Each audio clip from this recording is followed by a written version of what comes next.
Hello, my lovely fifth graders.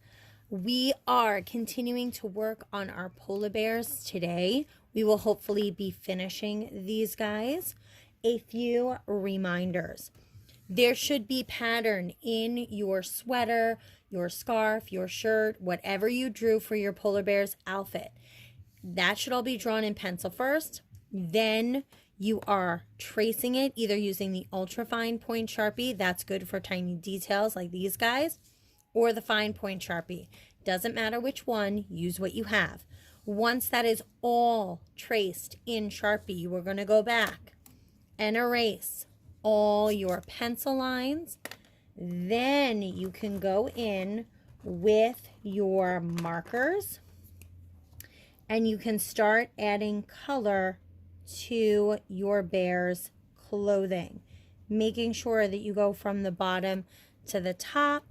It should be all colored in. You shouldn't really have any white spaces. Everything should look like it's made of fabric. So there should be nice coloring from edge to edge, no scribbling, your best coloring, just like that. If you don't have markers and you started coloring in with crayons or colored pencils, that was your choice. I would prefer that you use markers, but again, if we don't have them, use what you have. You should not have outlined any of your polar bear's face, the ears, or the muzzle, because now that we're going to add the texture, you don't need that line. So you are going to start adding texture. I already kind of started here. You can use either one of these markers. You can use the fine point marker, which is this guy, and that will give you a little bit of bigger fur because it's a little bit thicker. You can also use the ultra fine point Sharpie, and that will just give you much finer fur. Again, totally an artist's choice. However, when you are putting the lines in to create your texture, the closer you put your lines together, the darker they will look. See how these lines are very close together and it looks very black? If you space out the lines, it will look more gray. Sorry guys, it cut me off while I was doing some of this. But talking about the gray and the black, I was doing it on this ear too. If I keep all of these lines very close together, do you see how dark that space looks? When I start moving my lines away from each other and separating them a little bit, they'll start to read more gray. And you should be able to see that as I'm putting these lines in for my texture. This looks much lighter here than it does in the middle.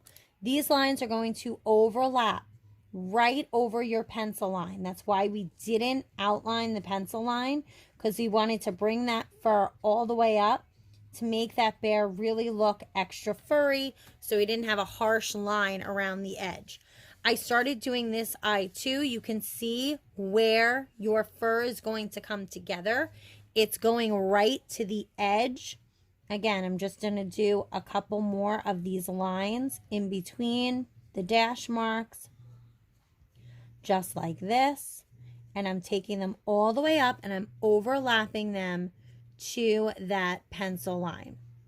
Okay, so I'm just putting these little dash marks in between each piece of fur that I draw. So I'm just kind of setting them up that way, taking them all the way to the edge, and I'm filling up the entire face of my bear, all the way to the edges, all the way around.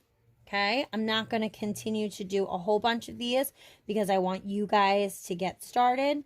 But if you are confused about anything, you can rewind this video and watch me again.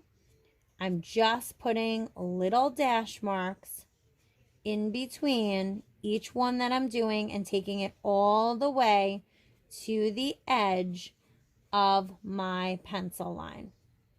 Just like that, to give my bear some nice textured fur.